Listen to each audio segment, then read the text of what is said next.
Hello, everyone. That was amazing. And before I welcome the panel, I just want to say you saw this great sizzle of all this great work that Universal Studio Group produces. This is the housekeeping part. They are comprised of 4 powerhouse studios that produce over 3,000 hours of programming, currently airing or streaming around the globe, and own one of the largest libraries in the world with over 120,000 episodes of television. That's a lot of binging.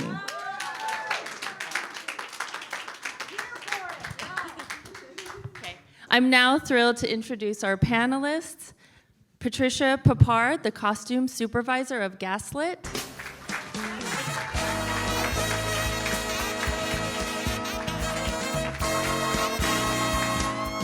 Karen Bellaby, the costume supervisor of Hacks.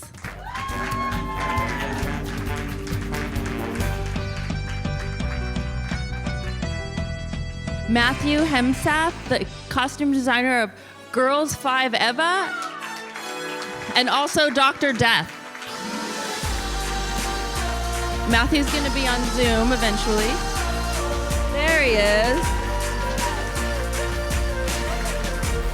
And then we also have Deirdre E. Govan, costume designer of Harlem.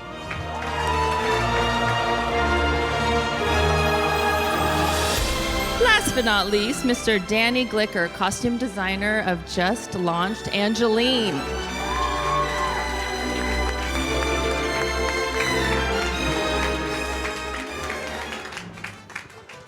Okay, let's dive right in. Let's start with a brief, what was your light bulb moment when you knew that you wanted to work in costumes? And I'm going to start with Patricia. Are these on? Test. I think it was the environment that I grew up in. Everyone said, oh, Patty will make your costume for you. Oh, Patty will do your makeup for you. Oh, Patty will create this for you. Oh, when you babysit tonight, could you take my child shopping so that they can have a wardrobe for the summer? And I sort of realized that might be a great way to go once I realized it actually was a profession. And let's go to Karen. Same question, light bulb moment. Well, I was at home in the middle of semesters of school, and I didn't have a job. And I got a phone call from the head of the studio at 20th Century Fox, who had had a conversation with my father, who was not happy that I didn't have a job. And he said, do you want to come and answer telephones at the costume department? And I said, okay. And he said, we'll pay you. And I said, oh, okay, I'll be there. So that's how it started, and I just kind of fell into the business, which a lot of people, it happens to. And next up, Matthew, what was your light bulb moment? You know, I went to college for acting, and within one semester, I realized I didn't like the classes, and I was assigned to work in the costume shop for my work-study job. So I had to spend 15 hours a week there learning to sew, drape, and pattern, and that was part of my scholarship. And as I built my skills, I realized this is what I wanted to do. I started to take art classes, and it just sort of snowballed from there. And it just felt right, so I just kept going and going. And I always thought I'd be in theater. And after five years in New York, I fell into TV and film and realized that that was my real passion. Great. Let's go to Deirdre. Hi. I think it's a three-pronged level for me. It started, I guess, pretty much when I was young. And, you know, my mom used to make all my costumes for my school plays, and I would stand behind her as she was sewing the clothes. And I think it gradually grew. I really knew once I was in college, I went to Parsons for undergrad in fashion design and focused on art history. And it was when I was in my critic session and they were critiquing my work. And I think my critic was Isaac Mizrahi or Mark Jacobs. And they looked at me and they're like, you're really dramatic in what you're creating. And I knew really then, just because of my love for film and theater and design, that was the place for me. And so I ran with that. You had me at Marc Jacobs. I love name dropping. So as much name dropping as possible, please. Danny, you've had time to think about this. So what is your light bulb moment? Include a big name drop. I have a good one for you. So I think I began to believe that I wanted to be a costume designer when I was very young because I grew up in New York, and I remember describing all the Broadway shows that I saw, and I saw a ton by what everyone was wearing. So everything would be like, and then she walks in and she was wearing this thing. And then as I was getting older, I really began to think, this is not gonna be a smart career choice for me. Like, I have to go into something sensible, and I went to RISD and I majored in industrial design, and then while I was there, I was like, yeah, I hate this, I'm gonna do costume design. And then I worked at a costume house, and I was a fabric shopper, and in walks Bob Mackie, who I was obsessed with, and I was just like, okay, I'm in the right place, I'm gonna keep doing this, I think this works. Good one. Okay. It's a name dropping contest. Okay. Who's inspired? Who's inspired in this room about this group? Okay. And we just got started. Now we're going to check out a clip from the newly released Angeline starring Emmy Rossum. Roll the clip.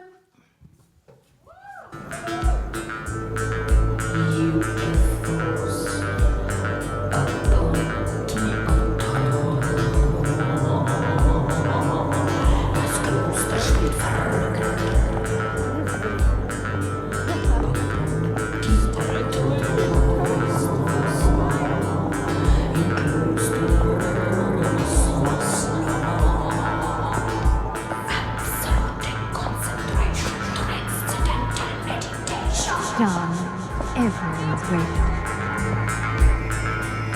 It's a totally different energy.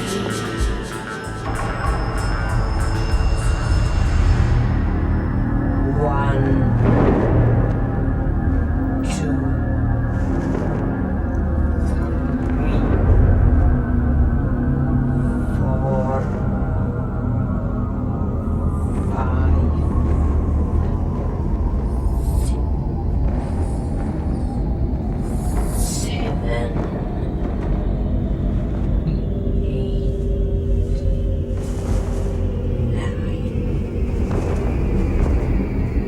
Materialized.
In that moment, in that light, I saw her the way that she wanted me to see her. He wanted to understand who I am, but he didn't ask any good questions. This is who I am. I engage with people. I take them to a higher plane.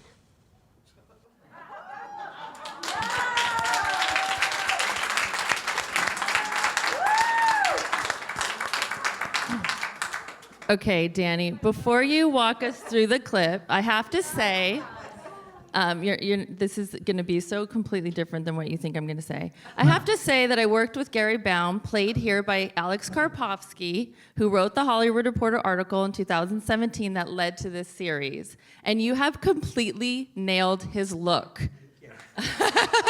You're like, I thought we were talking about Angeline. Okay, anyway, Angeline. Okay, back to Angeline. This is insane. I've been waiting for this for so long. Did I read that you had 430 contemporary costumes and 300 period costumes? I think the opposite. I think Okay, in the okay. reverse. Yeah, around at least that, actually. So over 700 costumes. Yeah, but yeah, that's, yeah. Okay, so walk us through what we really want to know, how you transformed Emmy Rossum into 80s icon Angeline. It was a really kind of collaborative process, and we kind of went through steps. One of the things that was helpful but also intense was we had to do tons of images before we started shooting. So we had to do all the billboard looks, all the headshots, all the rock and roll photos, all of her high school yearbook photos. We had to create like tons of key art. I mean, like, I don't know, at least like 40 pieces of just like key art. And so in that, we really got a crash course in what was working and what wasn't working. And we had three different bus lines, and I created breasts for the fittings that she would zip on. So while we were doing different bodies, different eras, like the young era is a little perkier. So we would just keep, generating all these looks, but every single thing was custom made, and everything was hard because the body is really challenging to drape. You did an amazing job. Thank you. You also have a prolific career in costume for film, including your Oscar-nominated turn doing costumes for Milk, starring Oscar winner Sean Penn. There is a question coming. What is an interesting difference between costume design for TV and costume design for film? I find, well, especially in the case of Angelyne, because when I came onto Angelyne, all the scripts were there, and the arc was there, so there was really no difference. I think that the difference comes when you're working on something that's episodic and you don't know where you're going, because I really like, my favorite thing for costumes is to use one costume to plant a seed for something else way down the line. And when you're given all the scripts, you're able to do that. You're able to work from an arc and from a visual idea that kind of like rewards the audience and the actor. And so I can't say that Angelyne was very different than working on a movie, because for me, it was a movie. It was a singular vision, and we knew what our point of departure was, and we knew what our landing was. Great. Thank you so much. And we are now going to watch a clip from Hacks. Oh, this is amazing.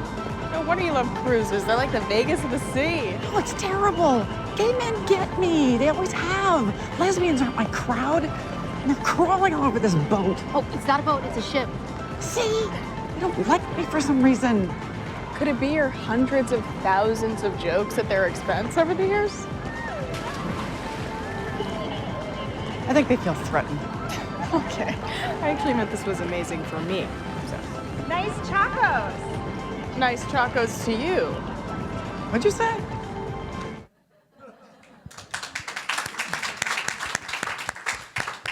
Karen, you are the costume supervisor of this Emmy Award-winning show and an Emmy nominee for yourself and your cohort, costume designer Kathleen Felix Hager, who said, "Creating Deborah Vance has been a dream." Deborah Vance, obviously played by the sublime Jean Smart. Walk us through the cruise clip from inception to execution on two very distinct characters, Deborah Vance, a legendary comedian and a boomer, and Ava, who is a woke millennial, or is she Gen Z? She might be on the cusp. So walk us through those two characters in the cruise. Well, we're very fortunate in that our showrunners, who are also our writers, give us our scripts when we're in prep. So we knew about this episode and could look for costumes for this episode before we started shooting the first episode. This was episode number 4. So Kathleen had her eye out for cruise wear from day one. And we found this costume for Deborah Vance, which was made by a company called Casablanca. And it was just perfect because it was so over the top. And we added the hat, which made it even more over the top. And the outfit for Ava was more difficult to do, actually, because it had to be true to her character. And she's definitely rough around the edges, and she's more, want to say, real. So she was harder to do. Deborah Vance is much easier to do because she's so over the top and glamorous. Thank you for that. And what is a chaco? They're sandals. Because if you Google it, some other weird things come up. Yeah. They're actually chacas. Don't Google it if you have children in the house. Okay, there is a wealth of exciting opportunities to go from when you're doing hacks, Vegas, comedy shows, nightclubs. How do you keep it fun while also keeping it grounded and authentic? You sort of touched on that with Ava a little bit. Could you repeat that? Like, how do you keep it, like, it's Vegas, it's comedy shows, it's Deborah Vance, but how do you keep it grounded too? Because it looks real. It doesn't look like, they don't look like caricatures, they look like real people. Well, we do a lot of research, and we have to take ourselves back sometimes, because it's so easy to just, keep going and going and going. And we also try to work with the extras and make them look real. Well, great job, because it's such a beautiful show. Next up, we're gonna play, I just like saying Girls5Eva. So I'm just gonna say it again. Girls5Eva clip. Now you four don't need to do exactly what one Olivia Wilde would have done. Make it your own. You look amazing. I do look amazing. Hey, Wiki, when we get rolling, would you tell Summer to pass me the watches? Thank you. It's so weird, Gloria telling someone else what to do. Oh, wait. That's not weird. Ladies, I only take on clients that leave their nonsense at the door. Playback! Hey, focus up. Let's go. Action! All of the homies are jazz. I fly, but my charters are flags. And none of the pilot is Brad. And he left my chain in Tibet. Everywhere next row. Got soul plane stripper pole. That like who your contacts, boy. Shake hands with so and so. Make bang. Yeah, let's talk about who you know. Let's talk about who you know. Cause I know everyone. They pull up anywhere. It's about to be hella fun.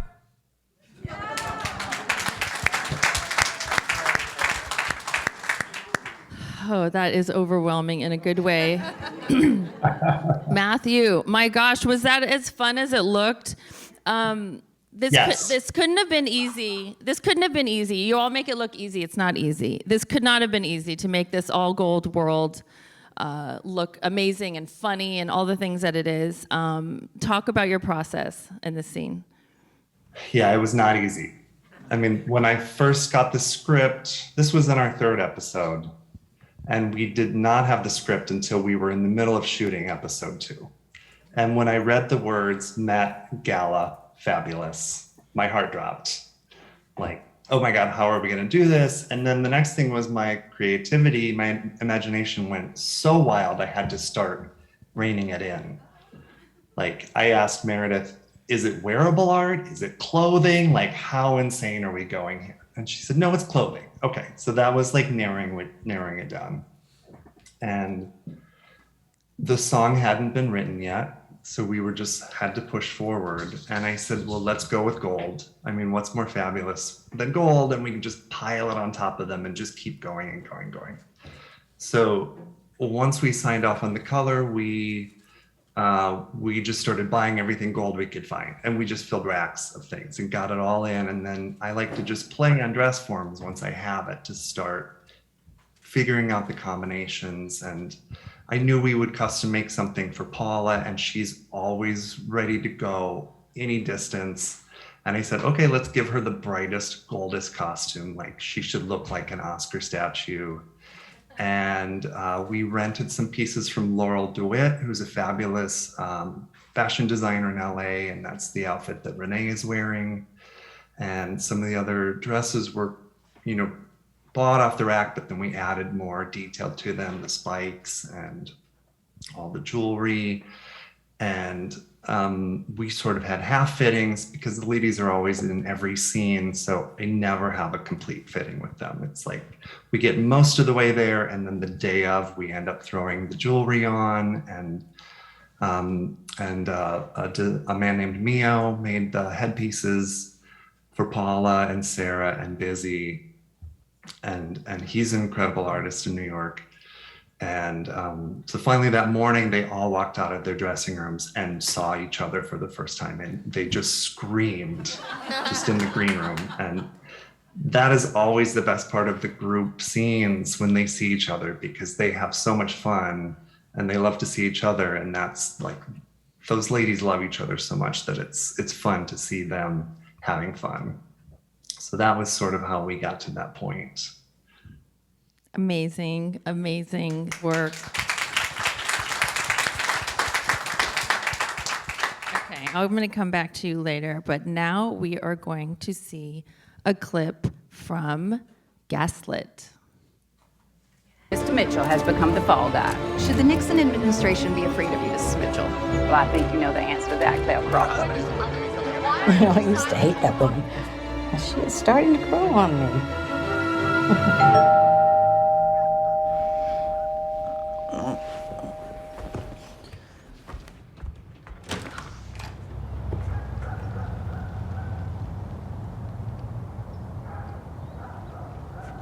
It's a Cuisinart.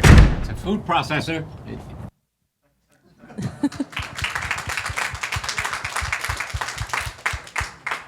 I just want to mention we haven't done any big name drops lately, so I'm going to say Julia Roberts and Sean Penn. Okay, just want to say those names. Okay. So Patricia, I read that you started sewing in 2nd grade, and I used to sew Barbie clothes in 2nd grade, so I wish that we were neighbors. So you work with the costume designer Susie DeSanto on Gaslit, which is an important retelling of the Watergate scandal from the point of view of Martha Mitchell and Mo Dean and others. 70s fashion was so over the top and could be distracting. Ron Howard said in Frost Nixon on a similar topic, they actually decided to rein in some of the distracting decor and fashions, color schemes of the times because it would distract from the story. How do you find this perfect concoction of telling this important story during the fashion in the 70s? What was the last part again? Like, it's a very important story about Watergate and corruption and Martha Mitchell's character being treated very horribly. But the real actual clothes in the 70s were big and loud and bell bottoms and flare and colorful, and you seem to have grounded it in such a way. Yes. Well, for starters, we were working with a conservative government at the time because it was the Nixon era. And so a lot of the men are in, stately suits and conservative shirts and ties, and even, the Democrats in DC are dressed similarly for the time. So there really wasn't much of a stretch there. But when it came to the parties and the photo ops that Martha had and the galas that they had, the fundraisers, we really, really glammed everything up and used color and the kind of the crazier 70s palettes and sparkle. And Martha was from the South, and she loved a good outfit, head to toe. So it was fun. And when you have Julia Roberts, who is a style icon and an icon in every way, and she's also an executive producer on the show. Yes. What's it like collaborating with Julia? She is amazing. It was such an honor to work with her. And she was such an asset to us because she knows what works for her character. She's been acting for so long, and she's so wonderful at what she does, that she has a great idea of what will work and won't work for a scene. So she and Susie worked very closely together to really nail what would be appropriate for her to be wearing in each scene. So. And also, you know, hair, makeup, production design, you know, everyone together, when it's working, it means all the departments are working together. Yes. Can you talk a little bit about hair, makeup, and production design? I will. I have to say, I worked with so many talented people on this project. I also felt honored to be amongst them, because we had this big, fabulous workroom upstairs at Universal for the first couple of months before we started shooting, and everyone was able to see what everyone else was doing, and it made it so much easier to work off the colors and the kind of socioeconomic feel of it all, of the rooms, of the hotel rooms, of the ballrooms, of, you know, everything. And it just made it so much easier for us to work with our palettes as well. Yeah. And I just want to say again, Sean Penn. That's it. Yes. Nothing else to say, just Sean Penn. I know. What an honor. I mean. Yeah. And Julia got Sean Penn, I read. She got him to come on. She wanted him to come on. Yes. So you do what Julia Roberts says. Yeah. Okay. One thing I will say about Sean, most people that I say, oh, I worked with Sean Penn and Julia Roberts, and they'll watch the show and say, I don't see Sean Penn in the show. I say, Sean played John Mitchell. He's in every scene, well, every episode. Yeah, he did a great job. Incredible. Incredible.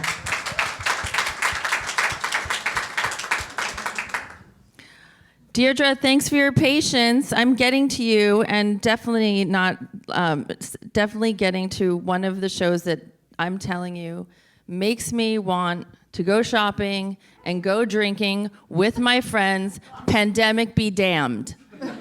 Okay, so let's play one more clip, and it's from the fun and fashion-forward show Harlem.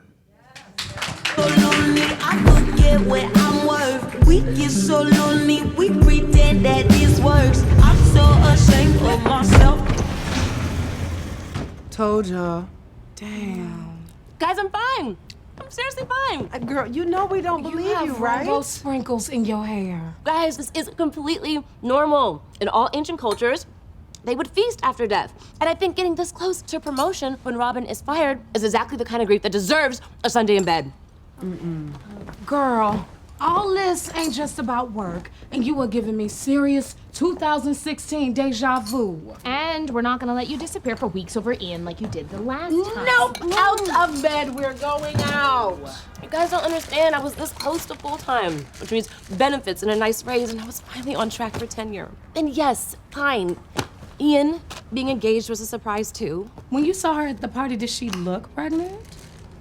No, Why would Angie, you what the ask fuck? that? Why else do people get married? Because they love each other? Ooh, okay, that's worse. Now, I prefer my ex marry some hoe he knocked up rather than know he for real fell in love with someone who isn't me. She's not helping. I know. Never.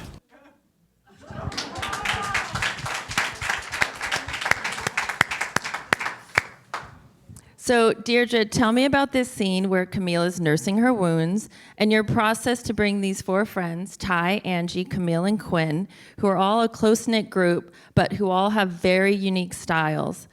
I wish I could be Angie. I want to be braver and bolder like Angie. So yes, please let us know your process to develop these styles for the four different characters. Well, thank you. I'd just like to add, there's an extension of the clip that's pretty extraordinary, and it's how they put Camille back together again. And when you see them unified, their look is truly, their personalities are definitely identifiable when you see them standing side by side. So I hate we didn't get to see that piece, but these women are truly and utterly special. They are college girlfriends that I grew up with, friends that I grew up with, lifelong friends that I have now. And I feel the beauty of the relationship that I have had with Tracy Oliver, the show's creator and executive producer. Like our other guest, she is able to create a world which I absorb myself in and really pull from all of my travels, all of my friendships, all of my broken relationships, all my happy relationships, and my friends' stories as well. So it's just a really awesome process because New York City is such a rich place and Harlem is a cultural mecca. And what is really exciting about working on this show is that we are really exhibiting women of color who are stylish, who dress aspirationally, who, have careers, who are whole women, and also fractured in some areas and some areas not. And I just pulled from so much life being in New York City, and also as a former Harlem resident, I was able to see so many iterations of that area evolving into a new renaissance with new art, new fashion, new style, new boutiques, new restaurants. And so it's just very vibrant, and it just gives me a lot of life. And I tend to reach far and wide, not just in New York City, to bring these women's aesthetics together. You answered my next 3 questions. I'm not kidding. You answered my next 3 questions. Like, you've been to Tibet to study textiles, and you have this amazing, amazing, amazing journey. So let's see. You answered all my questions. I could come up with something. Okay, I want to know where you get all those clothes. Where do you get Angie's clothes? And this is for me personally. Someone write this down for me. And also, like sourcing clothes, because you talk about sustainability, you talk about representation. So where are these clothes coming from? Are they custom made? Are they vintage? Are you shopping? Where are we getting these amazing clothes? All of the above. This show specifically, and as everyone knows, TV is very fast paced, so there isn't a lot of time. So you need to rely on your resources relatively to know where to go and what to find, when and where and how. And I'm a dumpster diver. I love vintage to the core, but I also love retrofitting, clothing that may be several seasons back, and how to revive it and make it now. I really enjoy the aesthetic of seeing what's coming, not just out in fashion now, but what is the next 2 years? So how to be forward thinking, because things can become relatively dated quite quickly by the time a show airs. So there's a fine balance that a needle that I tried to thread to keep that balance of, a fresh look by the time the show comes on and our viewers watch it.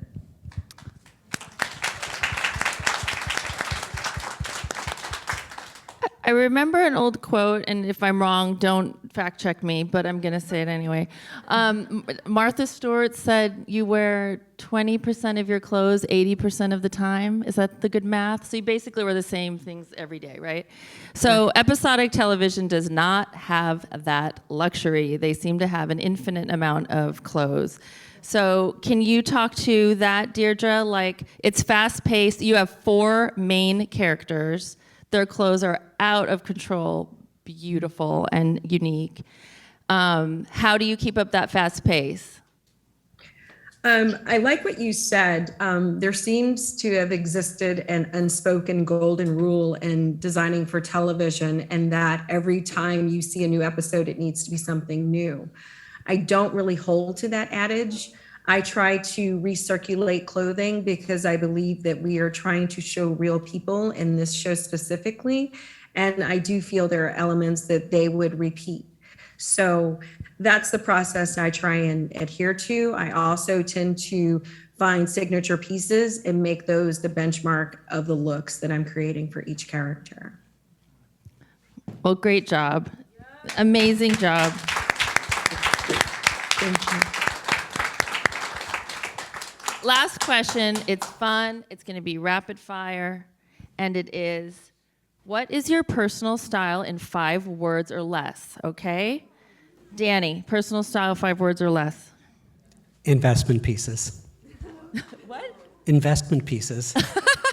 Yes. Just buy the best quality that you can, buy the thing that you love the most, and wear it forever.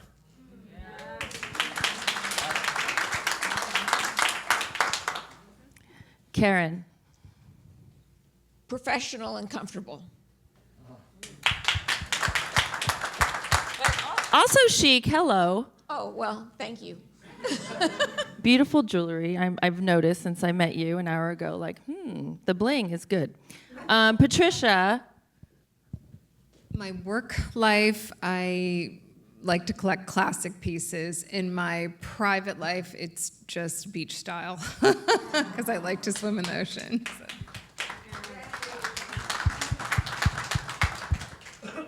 Matthew, your personal style in 5 words or less. I would say elevated workwear. Okay. A lot of pockets always help. And Deirdre, your personal style in 5 words or less. Sustainably stylish, form follows function.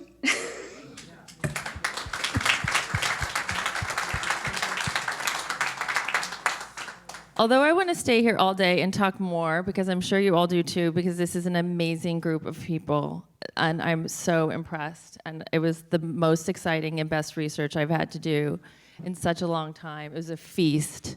Thank you so much. Can we get a big round of applause for this incredibly inspiring group?